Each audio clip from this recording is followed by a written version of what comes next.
Welcome to Broker Bites. I'm Nancy Powell, realtor, broker, and CEO of Powell Associates, located in the beautiful and historic heart of the CSRA, Augusta, Georgia. Broker Bites will merge my passions of community involvement, business, and real estate. And I'll combine real estate market updates, local news, hometown happenings, and the best scoops, as well as useful information for the buyer, seller, and investor in the CSRA. Hey guys, we're back and we're going to discuss real estate realities. April is actually Financial Literacy Month. So I wanted to bring more attention to financial literacy and how being financially sound can help you in various areas. I have two guests with me here today. I have Tawanaca Williams. She is with SRP. She is the community outreach person there, and she also educates and brings people up to speed and helps them with their financial literacy and getting their finances in order to be better financial stewards of their money. I also have Pamela Bean. She is a mortgage lender with Frontline Capital Mortgage, and her name says it all.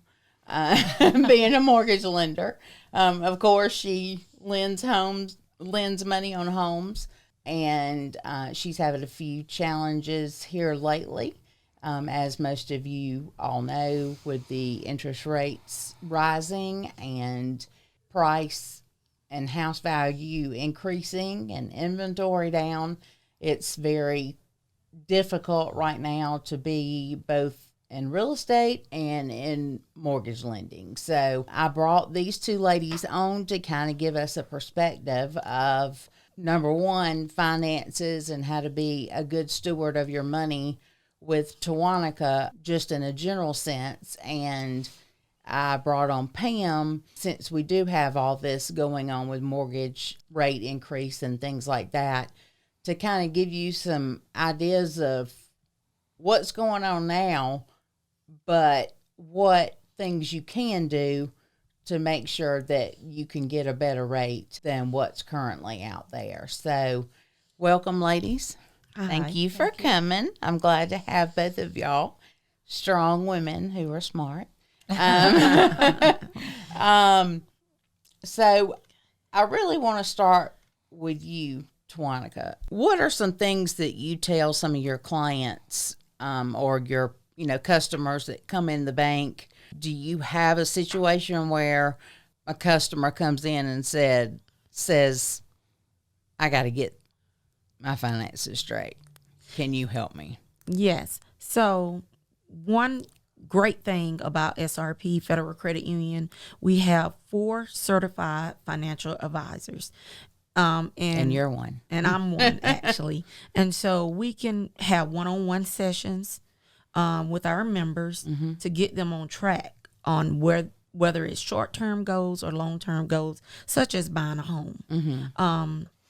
5 key points that I always mention to my members to kind of start them in the right direction. One is setting up an auto transfer to go into your savings account. It's out of sight, out of mind. If it goes automatically when you get paid or however that looks, then you won't see it, whether that be a Christmas club or if you're saving for a mortgage or you're saving for a car. That is a way that can prepare you and get you ready to make those big purchases. Another is plan your purchase, So if you're going to buy a home, you set an expectation, you're making a SMART goal, right? And in the finance world, we like to use the acronym SMART, right?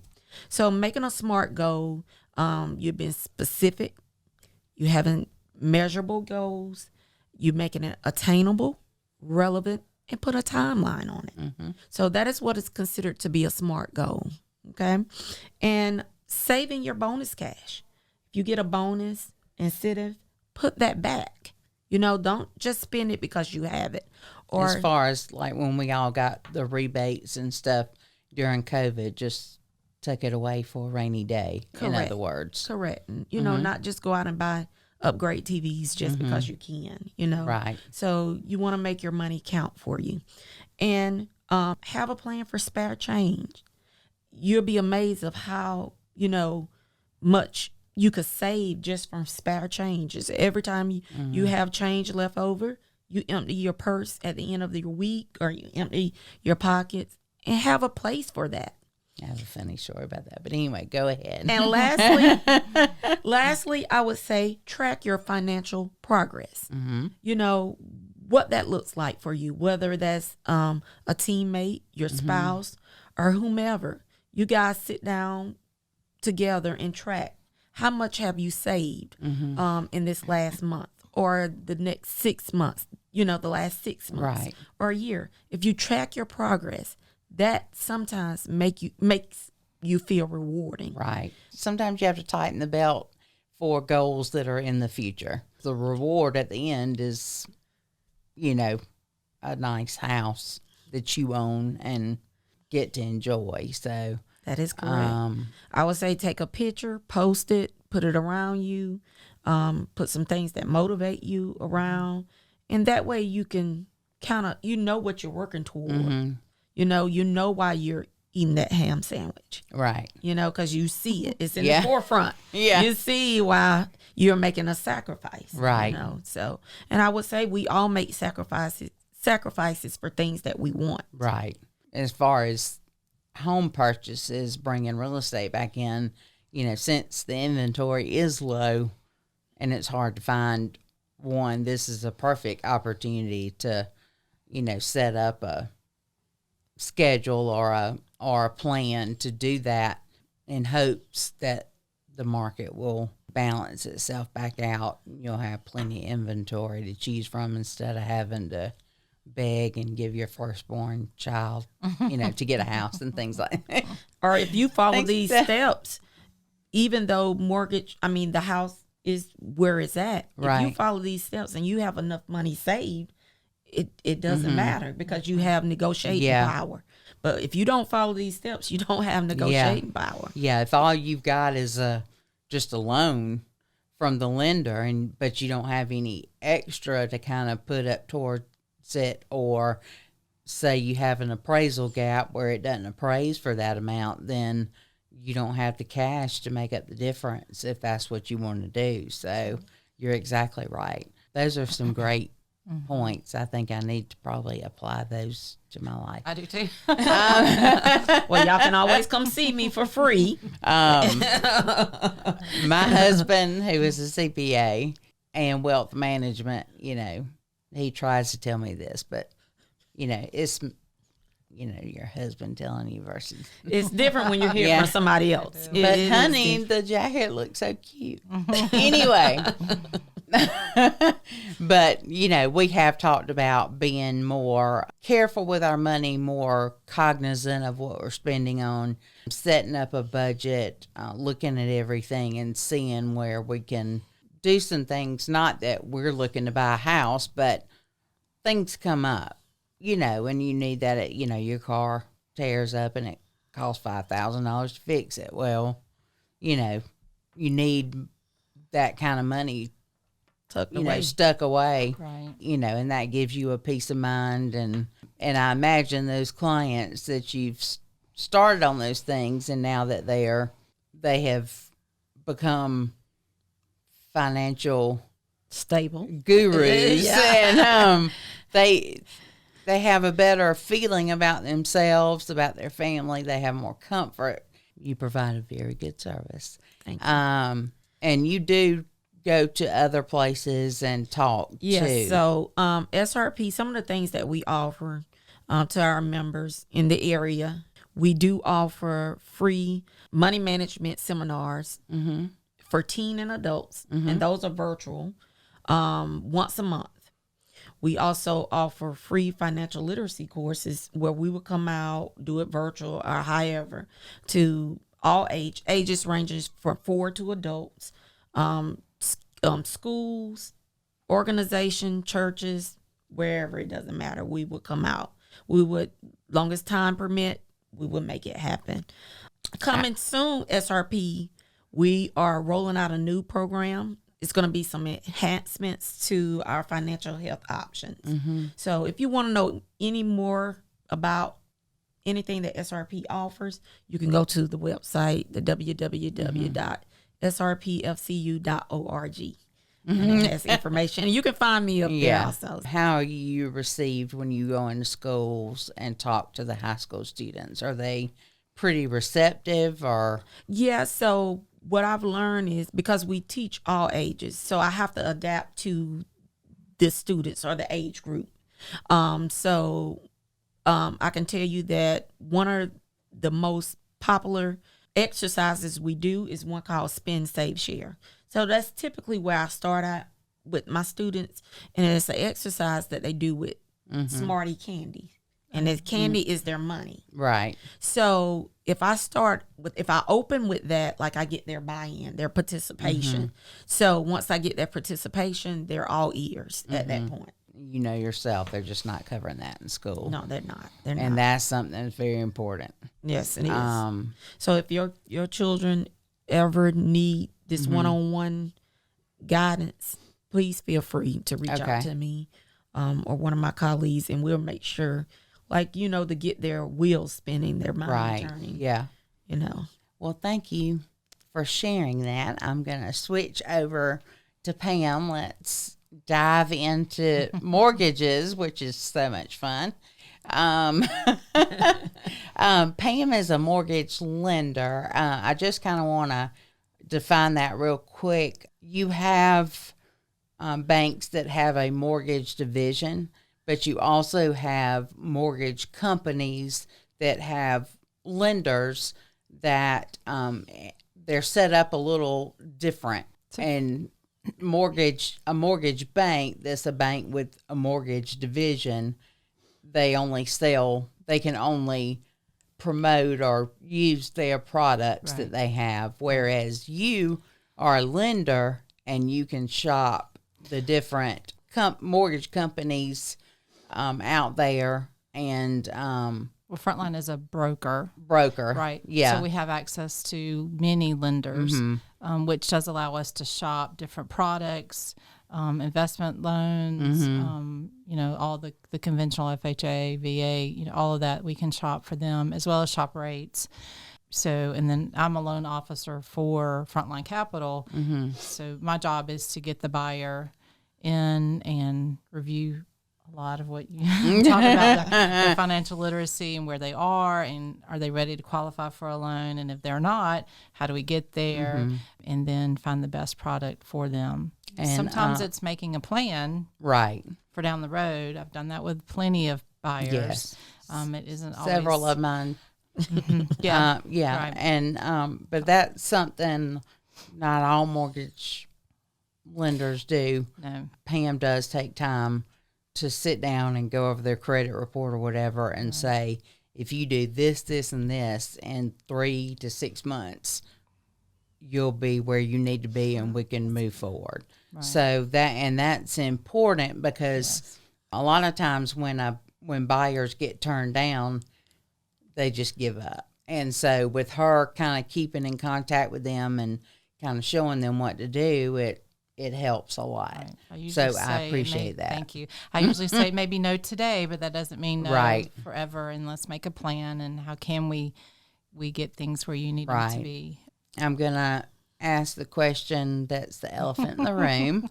Can you name just a few 3 to 5 challenges that, beside the normal lack of inventory, blah, blah, blah, can you name 3 to 5 challenges that you've seen maybe in the last 6 months as far as the mortgage industry and trying to educate the public on what the reality is, and that they don't need to look at it as a negative thing, but more or less there's more than one way to skin a cat, so we can do it this way, and you can still get your home. Right. So there are several factors. Some we can control, some we can't control. Right. So the things that we can't control are the prices of houses, the inventory,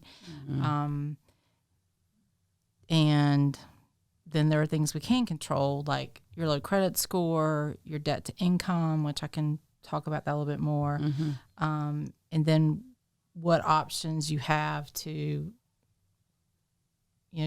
explore to get different products to get you there.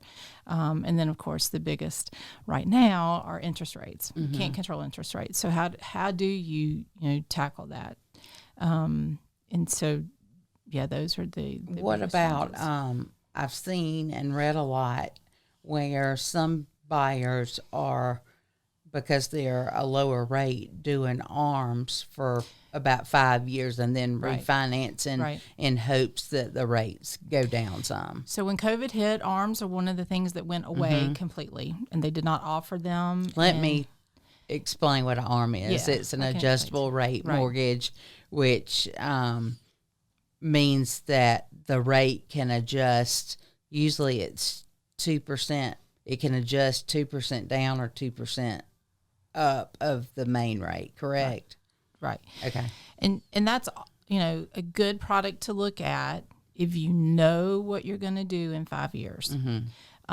So if you do a 5-year ARM and you can get a better interest rate, and in 5 years I'm going to refinance this, you have to make that decision then, because at that 5 years it will go way up. Yeah. So, or you're going to sell it and move, or refinance it into an investment property, whatever. You have to have a 5-year plan, Right. or it will come back, and the things that happened in 2007 will happen, where people are being done for their mortgages. So it is a very useful product. You just got to know going into it, and that's how I would advise anybody who's like, I want to look at an ARM. We're going to make a 5-year plan, and I'm going to call you and make sure we're staying on that 5-year plan, because I don't want that to happen to anyone where they get caught in 5 years. I'm not going to be able to do that. But it definitely has its advantages, and it's something that I think some buyers definitely should look at when they're locking a rate. What about, I wanted to touch briefly on being able to buy down points on your interest rate. Right. And if you could explain that a little bit more. So if you follow her advice on financial literacy and saving money, and you're able to save money and have a really nice nest egg set aside, when you and I discuss interest rates, and let's say I tell you, okay, today's rate is 5.5%. And you go, well, that's really high. And then I can say, the lender is offering the possibility of you buying that rate down. And they call it points, or you can call it a percentage, or whatever, you can buy it down. And so they can take some money, and that comes out at closing. It's a one-time fee. It's not over time. It's a one-time fee at closing, and that can buy the rate down. So you could buy it down to 4.5, or depending on how many points you're willing to pay for. And there are some rules with that. You can't buy it down an excessive amount. There are guidelines for how much you can buy it down, but it is definitely something to entertain, and we do it often, where people buy down. And you have to have really good credit to be able to. Is that true? You don't have to have good credit to buy it down. Okay. You just got to have money to buy it down. Okay. Well, so I mean, you can have a lower credit score and still buy it down if you have cash. And some people, that happens too. There are people that have lower credit scores that have had their credit hit for whatever reason. It's usually medical bills. Unexpected medical bills that may hit their credit, but then they may have, money saved, and that they can. You still afford to do that and pay their down payment and negotiate closing costs. And I'll say another challenge right now is negotiating closing costs, because there's not much negotiating on closing costs. Sellers aren't willing to pay that unless you pay more for the property. And either way, you're going to end up paying more down payment, or you're going to pay, closing costs. So, you have to worry about it appraising for. That's right. If the buyer ups the purchase price to cover the closing cost, then it may not appraise. That's and right. then what do you do? Right, because many sellers are saying not Yeah. contingent on the appraisal, so you're left with that. Yeah. That's happened to me twice in the last 3 weeks, actually. I've seen that challenge as well. And then, the competition, if you're up against Right. other buyers or whatever, what's going to make yours stick out ahead of everybody else's? Is it going to be that you're putting down 55% of the loan? What have you seen, and I hate to even say this, but have you seen a slowdown per se? Or Well, have you seen more difficult getting things to the closing table? April actually is one of the best months I've ever had. So I don't know that it's slowing down. I think people are just having to be a little more knowledgeable going into it and knowing, because people are still going to buy houses. Yeah. People are still going to take new jobs. They're still going to need homes. So I feel like that it slowed down some at the beginning of the year. That's because there was no inventory, and it's just a slower time. So spring is a better time. Right. People put more of their houses on the market. So I would say it's still strong right now. Could it? I mean, with continuing rising interest rates, it's going to be harder for the families that make lower income to qualify because their debt to income is going to be too high. When I say debt to income, that's your monthly debt, meaning car payments, credit card payments, things that get reported to the credit bureaus, those payments versus your gross income, that's without deductions. And every loan product we have, conventional, FHA, VA, USDA, have guidelines on what that percentage can be. FHA is the most forgiving you can have a higher one. And USDA is probably the toughest one. They really keep you at a certain amount. So, that being said, the ones that have the lower income, it's going to make their debt higher because you have to figure in the payment for that new house. And in the payment of that new house, if it's a higher interest rate, it's going to make the payment higher, of course. So that's going to be the challenge, I think, coming for us is the lower income, unfortunately, unless they can buy the rate down. If they can buy the rate down, and so I would say stop swiping debit cards.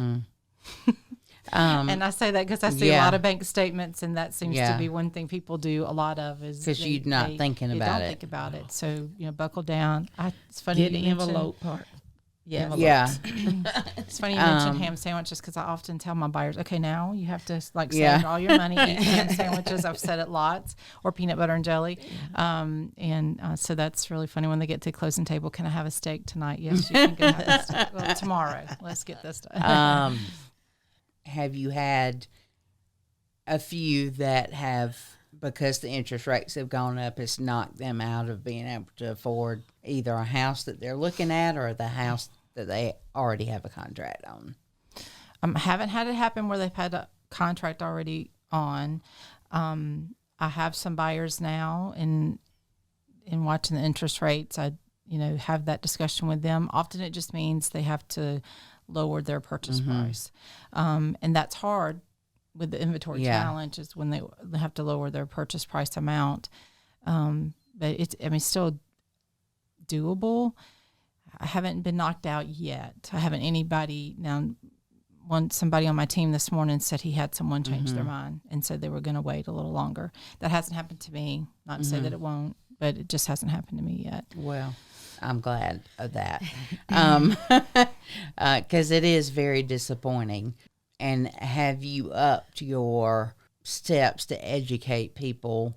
I know from working, with you on some things, you really focus on how much the payment is more than the rate, because you may be able to afford a $500,000 house on paper. Right. That's right. But in reality, what can you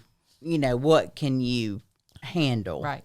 You got 3 kids and braces and, things like that. But, you need to sit down, go over your finances and look at everything and decide, okay, I can afford a $800 payment, Right. and then back it in that way, and show them, this is what house you can, this is what price range you need to start looking into. And I do that exactly that from the very beginning. I ask them what payment are you looking for per month, and then we go from there. And sometimes I can get them pre-approved for more than that, and I will tell them, sorry, Nancy, I'll tell them I can pre-approve you for more than that, but you don't necessarily go shop in that area. Yeah. And I tell my clients to call the lender and say, if it's something on the higher end, I say, Right, I think you need to call Pam and ask her what the payment's going to be. Right.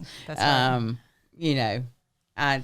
That's her department, not mine. And I try to be mindful of that, and be true to that. If that's the payment that they want, really kind of stick with that with them. And so that helps, because I'll know interest rates going into it. And if this is the payment you want, then this is the price range that you need to stick with. And you don't want them to be house poor, because then they can't do the savings that Tawanaca is talking about. I love helping people get in the homes, but I don't want to help people get in the homes that they can't afford. I know. I really don't. Because it will, even, I've had it happen to me before, and, I've talked to them and said, look, I just don't think this is a good idea. I know you can afford it right now, but it's going to really strap you down. You're not going to be, you're not going to be able to go anywhere. You're not going to be able to go out to eat. You're not, things like that. So I want them to take that in consideration, because I have to sleep at night. That's right. And, sitting there thinking, oh my God, so-and-so and so-and-so can't do anything. They, they're lucky if they can buy an 18-roll pack of toilet paper. But anyway, so, I know that you do it, and some other lenders that I know do it as well, as far as stressing. And I think maybe we need to switch the interest rate, because people get in such an uproar over, oh my God, the interest rate's rising, it's going up. What am I going to do? And instead transition to payment. So we've talked about buying a home, and, things to watch out for, and, some challenges that you've had. But talk to me a little bit about, because I'm sure you get this too. Talk to me a little bit about people saying it's less expensive to rent than to buy. I'll start with you, Tawanaca. What is some of the advice or some of the suggestions that you give them? Well, I can tell you that rent in this area has increased astronomical. I don't even know if times pay-wise, salary-wise, has even caught up with the price of living. Right. I think back to 10 years ago when we built our home. Now our house is worth double what we paid for it. And like, if we had to move out and build that same house, I don't know if we could afford it. Speaking back on what you said, on paper, it may say that we qualify for this, but now that you got kids in college, and you have expenses going out for that, and that's what people have to take in consideration. Your children is not going to be small forever, right?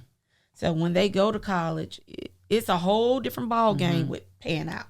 It's a whole different ball game with expenses when your kid is going to college, and you want to be able to help support your children. I know that I do want to be able to help support, and like Pam said, you don't want to be house broke, right? So again, it is better to buy than rent at any given day, Plus you own it, and you're not at the will of a landlord. And the landlord increasing the rate on you. Yeah. Because once you buy it, unless you do an ARM interest rate, that's what your payment's going to be. With a little bit, escrow may go up just, a little bit, but not enough to make it a big change. But definitely that's the best way to control it. And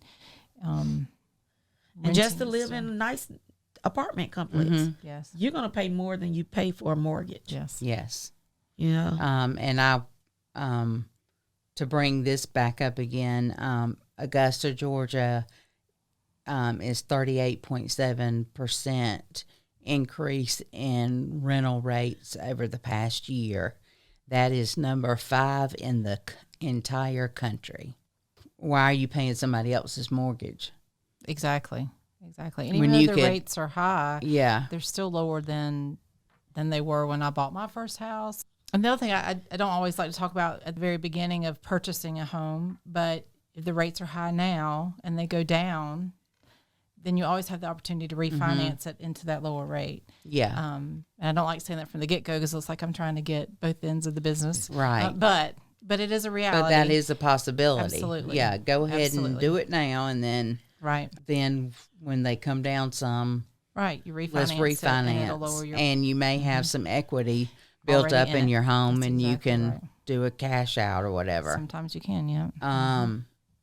So that is, that's very important. And I was as shocked as your face looked when I read 38.7%. I was like, good Lord. I do appreciate both of y'all coming on and giving us the perspective, especially since it's April and Financial Literacy Month. Do either one of you have one more thing you want to say? Yeah, I want to say one more thing. So it's tempting to go online and apply for a loan online with many companies, and I'm not going to name them, but just realize that those companies will not give you the one-on-one time that I would or she I can would. vouch for And that, yes. by the way. And sometimes they'll pre-approve you or pre-qualify you, and then you get into it and they can't carry through with it.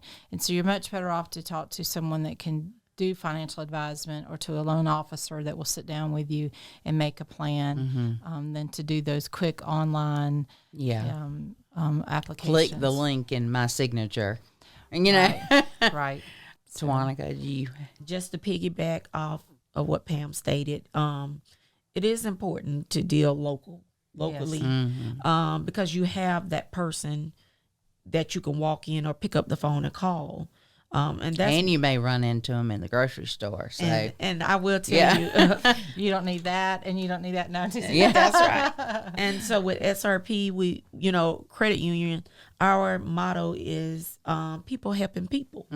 So whether that's you coming in and, we just streamlining your finances, pulling your credit report, seeing what's out there so you can get that home or whatever that purchase is that you want to get. And just being financial savvy. If you are getting a mortgage, do not buy a vehicle before you close. No. I had to slide that in there. Statistics says that most people buy a new car, 6 months after they buy a home. Wow. Yeah. That's statistics. Well, I just know that some people have we can't finance you now because you just bought it, and it disrupts the debt to income. So we have gone over a little bit because this is a extremely important subject, I think, in the present right now, as far as, financial literacy, financial savvy, and knowing what to do, whether you're purchasing, a truck, if you're looking into having to pay college fees for your children, what have you, or you're paying or buying a house. I think it's really important to kind of know some of these things. So I encourage you, if you want to know more information, to reach out to either one of these ladies. I will have their contact information on the podcast that is released, so you can reach out to them directly, or you can reach out to me, and I will put you in touch with either one of these ladies. So since we've gone over, I just want to run through a couple of other things, and then we'll be done for this month. Under Small Business Scoop, I wanted to run through the growth that is happening downtown.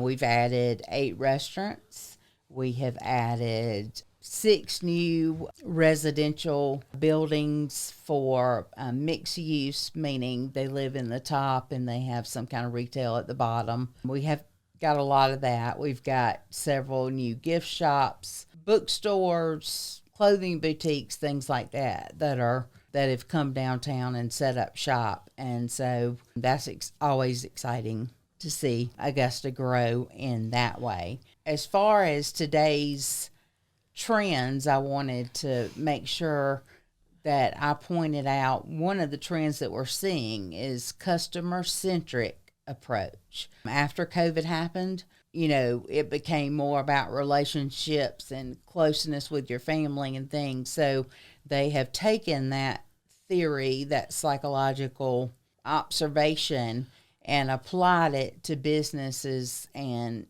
retail and stuff like that. Once we got back into the swing of things, it establishes loyalty, it establishes trust, and it is a big impact as far as, having that relationship and that customer centric and making sure all your marketing and your business model is focused on the individual and not a whole group. So that is a trend that we're seeing. I see a lot in real estate. This is how I run my real estate company, is very customer centric, and in that I form relationships, very strong relationships with my clients, and that helps with the loyalty, the trust, because it's the biggest purchase they'll probably ever make. So you need to have that trust.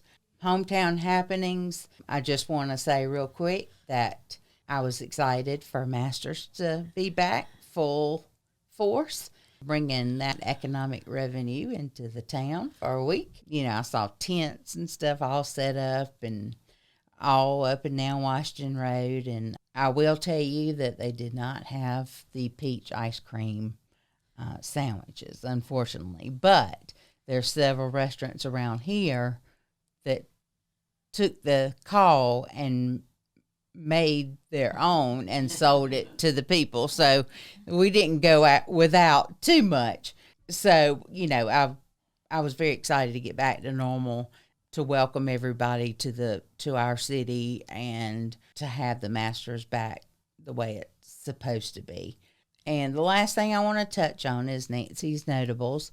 I, for the 3rd year in a row, have been nominated for Cyber City's Best Real Estate Company. I appreciate that. I'm one of 5.